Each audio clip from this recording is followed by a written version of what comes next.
33वें जन्म दिवस पर इनके परिजनों द्वारा और ये जाडोल विधानसभा के कोटड़ा, जाडोल, फलासिया तीनों ब्लॉक के कार्यकर्ताओं के द्वारा आज ये जो कार्यक्रम आयोजित किया, उनकी याद में इस कार्यक्रम में हमारे पहुंचे हुए जनप्रतिनिधि, हमारी माता बहनें, हमारे बड़े बुजुर्ग, युवा साथी, लंबे समय बाद इस जाडोल फलासिया में मेरा आना हुआ दोबारा, और उस कार्यक्रम में आए हैं कि जिस कार्यक्रम से न तो ढंग की पॉलिटिकली बात कर पाएंगे हम, क्योंकि दुख का घटना है ये, और न ही कुछ बोलने की इच्छा हो रही है। डबल होना चाहिए, सिंगल। इस दुनिया में पैदा बहुत होते हैं, ये पड़ोसी कम बोल यार। मानव जीवन में अगर जिले की बात करें तो हर जिले में दिन में 10 से 15 जन्म होते हैं। केस लाए थे, केस नहीं तो हर दिन 10 से 15 जने जन्म लेते हैं, वो सरवाइव करते हैं। एक उम्र 20-25 साल की होती है, शादी ब्याह करते हैं, और एक उम्र होने के बाद चले जाते हैं। लेकिन आदिवासी समाज में कुछ ऐसे लोग पैदा होते हैं जो कुदरती ताकत लेके पैदा होते हैं, और उनके अंदर समाज को लेके कुछ कर गुजरने का जुनून होता है। और उसी कड़ी में भाई जगदीश भाई के अंदर एक समाज के लिए, क्षेत्र के लिए कुछ कर गुजरने की एक ताकत थी। उनके माता और पिता दोनों को मैं धन्यवाद देना चाहूंगा कि आपने एक क्रांतिकारी, समाज के लिए कुछ कर गुजरने वाला योद्धा पैदा किया था, और वो इस उम्र में जो 60-70 साल में जो व्यक्ति करता है वो काम करके गया है। 60-70 साल के अंदर कोई व्यक्ति अपनी पहचान बनाता है, परिवार के लिए, समाज के लिए कुछ करता है। उससे भी ज्यादा इस 30 साल की उम्र में उन्होंने काम करके गए। जो व्यक्ति कोई मुश्किल से 60-70 साल की उम्र में कर पाता है, वो काम इस उम्र में करके गए। कांति भाई ने बताया, हमारे पूर्व वक्ताओं ने बताया, जो घटना हुई, और उस घटना को मेरे से ज्यादा कोई नहीं समझ सकता है। वो दिन मुझे याद है कि रात को जब कांति भाई और हमारे साथी निकले थे, फोन पे बात हुई थी मेरी, कितने साथी आ रहे हैं, वहां आके रुकेंगे। और हमारे वहां रुके, लगभग 3-4 बजे आ गए थे। जब दिल्ली जा रहे थे तो जयपुर रुक के निकले। तो सुबह में उठा तो मेरे पहले हमारे रूम में सब सोए हुए थे, और मैंने जगदीश भाई को देखा, क्योंकि जब निकले तब जगदीश भाई आने का ऐसा जानकारी में मेरे नहीं था। मैं खुद फिर मैंने मजाक किया, और उन्होंने भी कहा मजाकिया अंदाज में। और उस संगठन के लिए, समाज के राजनीतिक नेतृत्व तैयार करने के लिए वो दिल्ली गए। उसको एक व्यक्तिगत काम के लिए या फिर एक नॉर्मली हादसा नहीं मान सकते हैं। वो समाज को राजनीतिक प्रतिनिधित्व देने के लिए हमारे संगठन को, काम को लेके गए हुए थे वो। तो कहीं न कहीं हमारे समाज को लेके, संगठन को लेके शहीद का दर्जा उनको दे सकते हैं हम, और दे रहे हैं आज। घटनाक्रम को लेके जब घटना हो गई मेरे पास फोन आया, मैं सोया हुआ था और जैसे मुझे पता चलता है ऐसा ऐसा हुआ है, जिस एम्बुलेंस वाले से मेरी बात हुई, मैंने कहा कैसे भी करके जल्दी एसएमएस पहुंचाना, कितना किलोमीटर है। और मैंने 6 बजे सुबह, मेरा जितना विवेक था, मेरी जितनी पहचान थी, मैंने पूरी कोशिश करके हर प्रकार के डॉक्टर की व्यवस्था करा दी। और इनसे पहले मैं हॉस्पिटल पहुंचा, लेकिन दुर्भाग्य की बात यह है क्योंकि भाई की सांसें हॉस्पिटल आने से पहले ही रुक गई थी। और आधे घंटे बाद इनके पिताजी का फोन आता है कि हम निकल गए हैं, कैसे हैं। और उस समय मेरी हिम्मत नहीं हो पाई कि मैं बोलूं क्या उनको, इनको क्या जवाब दूं। हर आधे घंटे में ये फोन करते हैं, उनके साथी शायद जिया जी थे, कैमले साहब कोई दिक्कत तो नहीं। और वो घटना जो मैंने जो महसूस किया उस दौरान, वो दिन निकाला लगभग ये 2 बजे तक आए, मेरी हिम्मत नहीं हो पाई कि उनको ये सच्चाई बता पाऊं।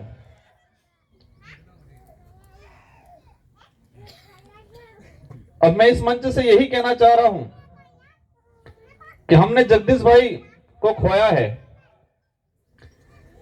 लेकिन उनके जो विचार थे, उनके जो उद्देश्य थे, अगर उनको हमने पूरा नहीं किया तो हमारा श्रद्धांजलि कार्यक्रम करना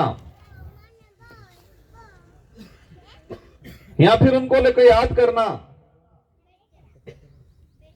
वो सब व्यर्थ जाएगा। वो चाहते क्या थे? कई बार मेरी मुलाकात होती थी, कहते थे, हमारे उस इलाके में आते थे, चर्चा निकलती थी कि डूंगरपुर या खेरवाड़ा उधर का इलाका एजुकेशन के मामले में अच्छा है। और वो कहते थे मेरा क्षेत्र में एजुकेशन कम है, शिक्षा कम है, नौकरियां कम है, हमें उसको लेके काम करने की जरूरत है। वो बात बताते थे कि हमारे यहां शिक्षा कम होने की वजह से चुनाव के वक्त लोग छोटी मोटी लालच में इधर उधर हो जाते हैं, इसलिए उनको शिक्षित करना पहले जरूरी है। और आपका ये कोई हाईवे निकल रहा है यहां, उसको लेके भी कई बार कहा उस भाई ने मुझे कि एमएलए साहब, हमारा मन का गाड़त है कि कई जगह विसीरी जाए, और मैं बहुत कोशिश कर रहा हूं कि हमारे लोग वो जमीन नहीं बेचे, और बेचता भी है तो हमारे किसी भाई को बेचे, अदर को नहीं बेचे, मैं कोशिश कर रहा हूं, ये कहा था उन्होंने। क्या उस बातों की पालना कर रहे हो आप लोग सब? उनका एक उद्देश्य था कि ये जो हाईवे जो निकल रहा है, तो हमारे समाज के लोग, क्योंकि आप डोंगरम पड़ जा रहे जा कार्य 10-15-20 लाख डीटा नहीं, और बाहर न दलाल लाविन तमन थोड़ा बताड़ी दी, તમારા मन का गाड़ा वजून करे न जगह कई विसीरी जी, तो हमारा अब्बा वाला सूर के रहेगा, के मकान बनावेगा, के खेती करेगा, ये चिंता उस भाई को थी। तो वो भाई हमेशा कहता कि मैं सबको मोटिवेशन कर रहा हूं कि हमारी जगह बीजान केने नहीं, वैसे बाई चांस जरूरत भी है न जगह बदर भी है, तो वैसे थे हमारे उस भाई ने वैसे इम प्रयास करो, इम कहते ही भाई। अगर आसपास इलाके में हम सच्ची श्रद्धांजलि देना चाहते हैं तो आज ठान के जाना है, यहां पर जो पांडाल में है, और ये बात अदर सोशल मीडिया के माध्यम से दूसरी जगह जाती है इस इलाके के अंदर, तो आपको सच में इस भाई के जो संघर्ष था, उस भाई के जो उद्देश्य थे, वो सच्ची श्रद्धांजलि देने हैं। आज तय करके जाना कि अपने अणा इलाका में कौन है कोई जगह बेचेगा नहीं, करोगा? जमीन नहीं बेचोगे, तय करोगे कि नहीं करोगे? करोगे? हाथ ऊंचा करो दिल से। उस भाई का उद्देश्य था कि हमारे भाई किने बीजान जगाने में से अगर बेचता भी है तो हमारे ही किसी भाई को बेचे, ये उद्देश्य था उस आदमी का। थोड़ी तकलीफ सह लेना, थोड़ी कभी मिर्ची रोटी खा लेना, लेकिन जमीन मत बेचना, क्योंकि आने वाली पीढ़ी जिस जमीन को बेचोगे उसी जमीन पे नौकर बन के काम करेगी। और ये देखते हैं हम कई जगह कि कई जगह देखा है हमने कि बड़े बुजुर्गों ने वो जमीन बेच दी, वहां कॉलोनियां बन गई, लेकिन उसी बड़े बुजुर्ग आदमी का बच्चा उसी कॉलोनी में भीख मांग के खा रहा है आज। तो ये स्थिति हमारे यहां नहीं होनी चाहिए। नेशनल हाईवे 8 है, उस पर भी हमने देखा है। एक दो उदाहरण ऐसे आए, कहें एमएलए साहब अब पूरी जगह हमारी थी, आगे बनेगी पीली होटल, पीली बनेगी पीलो पेट्रोल पंप,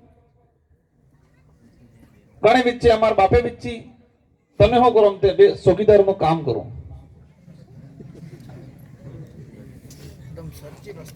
ये सच्ची घटना है। और आप लोग अगर ये जमीनें बेचते हो तो आपके बच्चे भी जिस जमीन को आप बेच के आज अय्यासी करोगे, गाड़ी लाओगे, बढ़िया फर्स्ट क्लास धूमधाम बेशार तोड़नी रकम लावी ने भजनटी ने नेकलेस ने जी धूमधाम करोगे डीजे बीजे, लेकिन वो धूमधाम वाला जो बच्चा पैदा होगा के वो बच्चा उसी जगह नौकर के रूप में, चौकीदार के रूप में, चपरासी के रूप में काम करेगा। जिस जमीन को आप बेच के अय्यासी करोगे, उसी जमीन पे जो बनेगी होटल या मकान, वही आपका बच्चे का बच्चा साफ सफाई नु काम करी नौकर करेगा या मांगी खाएगा। तो वो भाई ये चाहता था कि हमारे इलाके में, और सारे गुजरात के लोग पढ़े हैं इस इलाके को, हमारा इलाका स्वर्ग है। स्वर्ग की बीजे नहीं है, आ स्वर्ग है। शुद्ध ऑक्सीजन મળે આપણે અહીંયા। મોટા મોટા શહેરમાં તે ઓક્સિજન લેવાનું બી હવે એટીએમ લાગવાનું है। मनक बीमार हुए तेने एटीएम लगेगा, बॉक्स बनेगा, आराम शुद्ध ऑक्सीजन मिलेगा, अर्धो घंटो जाइन भी ऑक्सीजन लिएगा, पसे आवी फरेगा, काम करेगा। ये बड़े शहरों में ये शुरुआत होने वाली है। तो हमारे यहाँ शुद्ध ऑक्सीजन है, शुद्ध पानी है, माहौल बढ़िया है, और उस स्वर्ग पे सबकी निगाहें हैं, गुजरातियों की निगाहें हैं, और ये गुजराती पूरे देश को भी डुबो रहे हैं। डुबो रहे कि नहीं डुबो रहे हैं? और इस मंच से मैं उस बात पे नहीं जाना चाहूंगा, लेकिन ये तय करके रखना, और मुझे दुख है कि आप सबने ही मिलके, वो भाई चुनाव लड़ना है यूं करके मेहनत नहीं कर रहा था, वो भाई मेरे समाज के लिए लड़ूंगा यूं करके मेहनत कर रहा था, लेकिन सबकी इच्छा थी कि इस भाई को चुनाव लड़ाए, ताकि ये जो मेहनत है और ये जो लड़ाई ताकत के साथ लड़े और विधानसभा में जाके लड़े, ये चाहते थे आप सब और हम सब भी।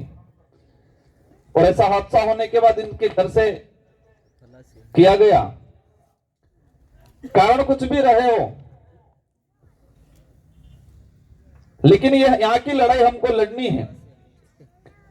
तो आप सबको एकजुट होके एक स्वर में आने वाला पंचायती राज चुनाव और विधानसभा चुनाव लड़ना पड़ेगा, तभी तुम्हारी जल जंगल जमीन बचेंगे, और तभी यहां से आरक्षण को लेके आवाज जाएगी। बाकी पहला तो अरे रुको मैं देता हूं जवाब मुझ कहेंगा, हम जिंगे मैं कहने के वजह हूं कोई गतागम नहीं। पहला कोने बनावी आले थोड़े अटलो बोलजो एम तो अटलो बोली तैयार करी आले। तो यही विचारधारा इस क्षेत्र का उद्धार करेगी। और जगदीश भाई के जो उद्देश्य थे आप सबको मिलके पूरे करने हैं। उद्देश्य ये थे बच्चे पढ़े। मैं विधायक था, मैंने घोषणा की थी और मेरे विधानसभा क्षेत्र से 50 बच्चों को मैं दिल्ली हवाई जहाज से भ्रमण करने लेके गया था। और उसी बात को पकड़ के वो कुछ नहीं थे, फिर भी उस भाई ने किसी स्कूल में घोषणा की थी कि यहाँ का टॉपर बच्चा होगा उसको मैं हवाई जहाज से दिल्ली का भ्रमण कराऊंगा। ये घोषणा की थी जगदीश भाई ने। तो वो चाहते थे कि पढ़ाई को लेके मोटिवेशन आए, बच्चों में कंपटीशन बने, इसलिए वो चाहते थे कि इस तरह की मैं घोषणा करूं ताकि बच्चों के अंदर एक कंपटीशन की भावना बढ़े। और आसपास पड़ोस के जितने जो साथी हैं, इस परिवार के जितने जो कार्यकर्ता हैं और हम सब जनप्रतिनिधि आ गए।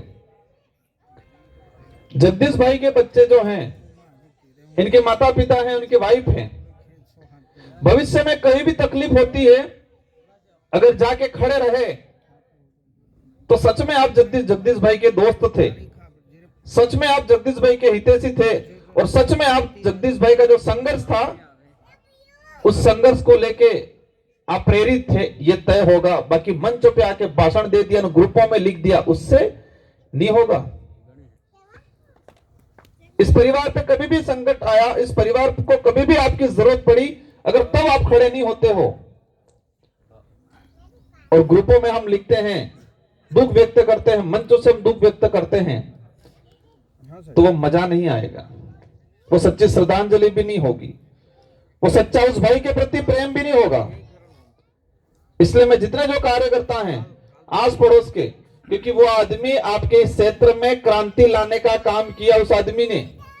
आज आप सब जो पांडाल में आज हमको सुन रहे हो, आप हमको भी कहीं न कहीं आदर्श मान रहे हो, हमारे विचारों को आदर्श मान रहे हो, और हमारे कार्यकर्ताओं में जो एक खून के रिश्ते से भी बढ़ के जो रिश्ता बना है, आपस में विश्वास बना है, वो कहीं न कहीं इस क्षेत्र से उस क्षेत्र को जोड़ने में जगदीश भाई का बहुत बड़ा रोल था। इसलिए इस भाई के जो संघर्ष है, उस भाई का बलिदान है, उसको अपन नहीं भूल सकते हैं, लेकिन अपन सब मिलके उस भाई के जो उद्देश्य थे वो जरूर पूरे करेंगे।